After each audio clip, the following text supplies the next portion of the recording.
Hi, എല്ലാവർക്കും നമസ്കാരം. അപ്പം നമുക്ക് മഴതോരും മുംബൈയിലെ അലീനയുടെയും മനുഷ്യങ്ങൻ്റെയും നാളത്തെ നല്ലൊരു കഥ കേൾക്കാം. എല്ലാ ദിവസവും ഉച്ചയ്ക്ക് തന്നെ ചാനലിലൂടെ വീഡിയോ അപ്ലോഡ് ചെയ്യുന്നതാണ്. എല്ലാവരും കേൾക്കണം.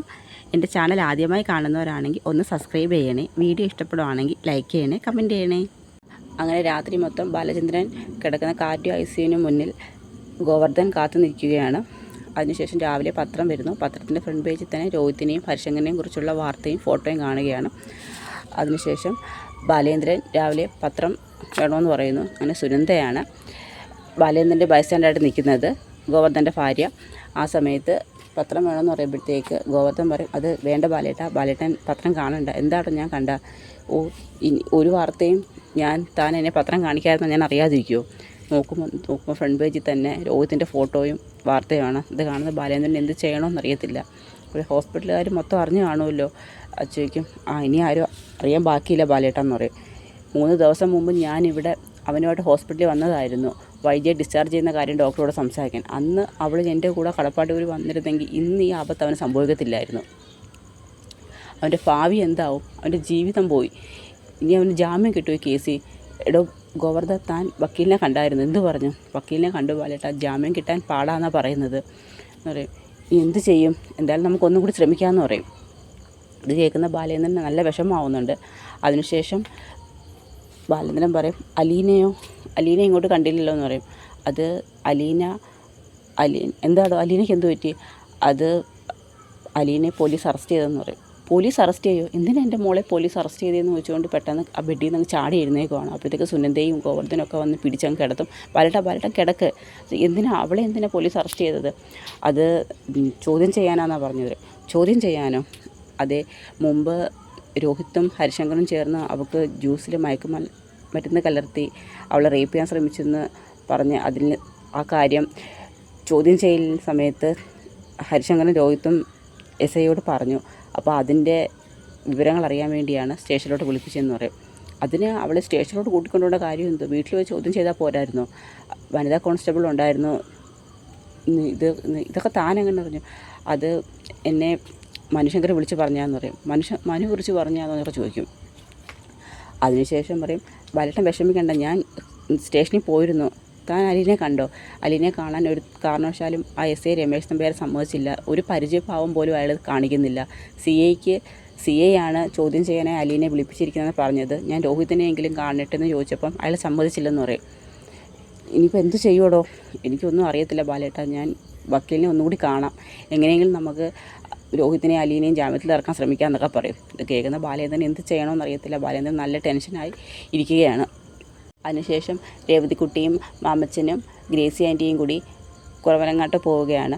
ഗ്രേസി ആൻറ്റിയുടെ ഒരു ഡിസ്റ്റൻറ്റ് റിലേറ്റീവായ കുര്യച്ചനെ കാണാൻ വേണ്ടി.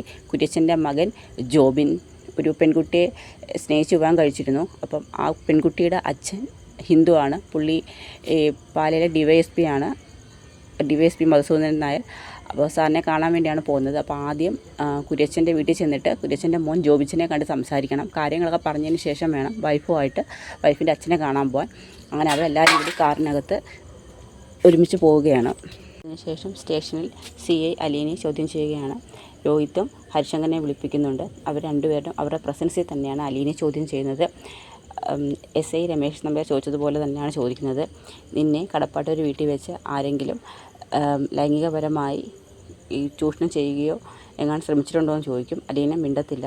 ശരിക്കും നിന്നോടാണ് ഞാൻ ചോദിക്കുന്നത്, ഇവന്മാർ നിനക്ക് ജ്യൂസിൽ മയക്കുമരുന്ന് കലർത്തി നിന്നെ പീഡിപ്പിക്കാൻ ശ്രമിച്ചിട്ടുണ്ടോ എന്ന് ചോദിക്കുമ്പോൾ അലീന പറയും, അങ്ങനൊരു സംഭവം ഉണ്ടായിട്ടുണ്ട്, പക്ഷേ ശക്തമായി ഞാനതിനെ എതിർത്തു എന്ന് പറയും. അങ്ങനെ അതിനെ നിർത്തിക്കൊണ്ട് തന്നെ ഹരിയോടും രോഹിത്തിനോടും ചോദിക്കുന്നുണ്ട്. അവരും അതുപോലെ തന്നെ പറയും, ഞങ്ങൾ ജ്യൂസിൽ മയക്കുമരുന്ന് കലർത്തി അലീനെ റേപ്പ് ചെയ്യാൻ ശ്രമിച്ചിട്ടുണ്ട്. അലീന സ്വയരക്ഷയെ കരുതി കത്രിക എടുത്ത് കുത്തി ആത്മഹത്യക്ക് ശ്രമിച്ചെന്നൊക്കെ പറയും. നീ എന്താണ് എന്നിട്ടൊരു പരാതി പോലും ഒന്ന് കൊടുക്കാൻ ഞാൻ നോക്കി പറയും. എനിക്കതിൽ പരാതിയില്ല സാർ. നിനക്ക് പരാതി ഇല്ലയോ? നിന്നെ അവന്മാർ റേപ്പ് ചെയ്യാൻ ശ്രമിച്ചിട്ട് നിനക്ക് പരാതി ഇല്ലയോ എന്ന് ചോദിക്കും. അത് സാർ, ഞാൻ കടപ്പാട്ടൊരു വീട്ടിലാണ് ഇപ്പം നിൽക്കുന്നത്. ഞാൻ അമ്മയെപ്പോലെ കാണുന്ന ഒരു സ്ത്രീ ആ വീട്ടിലുണ്ട്. എന്നെ സ്വന്തം മകളെ പോലെ കാണുന്ന ഒരു മനുഷ്യനുണ്ട്, ബാലേന്ദ്രൻ സാറ്. രോഹിത് എനിക്ക് എൻ്റെ സ്വന്തം സഹോദരനെ പോലെയാണ്. അതുകൊണ്ട് ഞാൻ ആ വീട്ടുകാർക്കെതിരെയോ രോഹിത്തിനെതിരെയും പരാതി കൊടുക്കത്തില്ലെന്ന് പറയും. നീ സഹോദരനെ പോലെ കണ്ട ഇവനാണോ എന്നെ റേപ്പ് ചെയ്യാൻ ശ്രമിച്ചതെന്ന് ചോദിക്കും. സാർ അത് കഴിഞ്ഞു പോയ കാര്യം, എനിക്ക് പരാതിയില്ല സാർ, എത്ര നിർബന്ധിച്ചാലും ഞാൻ പരാതി തരത്തില്ലെന്ന് പറയും. ഇത് കേൾക്കുന്ന സിഐക്ക് നല്ല ദേഷ്യം ഉണ്ടാകുന്നുണ്ട്. അലീനയുടെ കയ്യിൽ നിന്ന് ആ പരാതി കൂടി എഴുതി മേടിച്ചെങ്കിലേ അവർക്ക് ശരണ്യയുടെ കൊടുത്ത കേസുമായിട്ട് കുറച്ചും കൂടി ബലപ്പെടുത്തി ഇവന്മാരെ ജയിലടയ്ക്കാൻ പറ്റത്തുള്ളൂ. പക്ഷേ സ്വന്തം സഹോദരനാണെന്ന് അറിയാവുന്ന അലീന ഒരു കാരണവശാലും രോഹിത്തിനെതിരെ പരാതി കൊടുക്കത്തില്ല. അപ്പോൾ സിഐ പറയും, ശരി നിനക്ക് പകൽ സമയത്തല്ലേ പരാതി ഇല്ലാത്തത്, രാത്രിയാകുമ്പോൾ നിനക്ക് പരാതി ഉണ്ടാവും, അപ്പോൾ നീ പരാതി തരുമെന്ന് പറഞ്ഞ് അലീനയെ പേടിപ്പിക്കുന്നുണ്ട്. അലീനയ്ക്ക് എന്ത് ചെയ്യണമെന്ന് അറിയില്ല. അലീന ഇങ്ങനെ സ്റ്റേഷനിൽ ഇരിക്കുകയാണ്. ഗോവർദ്ധൻ കാണാൻ വന്നിട്ട് പോലും ഗോവർദ്ധനെ കാണാൻ SI രമേശ് നമ്പ്യാർ അനുവദിച്ചിട്ടില്ല.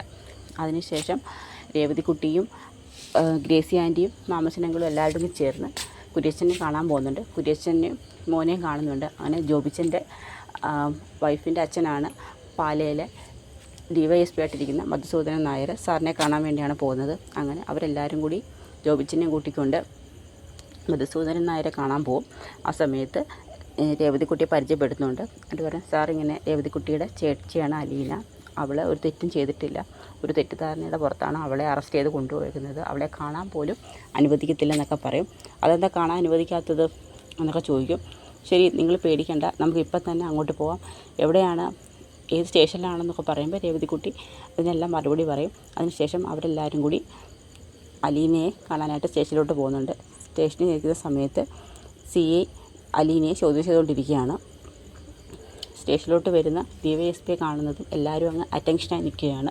അതിനുശേഷം കാവലിനായിട്ടൊരു വനിതാ പോലീസിനെ അവിടെ നിർത്തിയിട്ടുണ്ട്. കോണിപ്പടി കയറി മുകളിലോട്ട് വരുന്ന DYSP കാണുന്നതും CI പെട്ടെന്ന് പേടിച്ച് നിൽക്കുകയാണ്. അപ്പോൾ അവിടെയാണ് നമ്മുടെ നാളത്തെ കഥ അവസാനിക്കുന്നത്. DYSPയെയും രേവതിക്കുട്ടിയെയും കാണുന്ന അലീനയുടെ മുഖത്ത് ഒരു പ്രകാശം തെളിയുകയാണ്. അലീനയ്ക്ക് മനസ്സിലാവുന്നുണ്ട് തന്നെ രക്ഷിക്കാനാണ് അവർ വന്നതെന്ന്. അപ്പോൾ അതിൻ്റെ വിശേഷങ്ങൾക്കായി നമുക്കിനി കാത്തിരിക്കാം. DYSPയുടെ ഇടപെടൽ അലീനയെ സ്റ്റേഷനിൽ നിന്ന് രക്ഷിക്കാൻ രേവതിക്കുട്ടിക്കാവും. അപ്പോൾ അതിനായി നമുക്ക് കാത്തിരിക്കാം.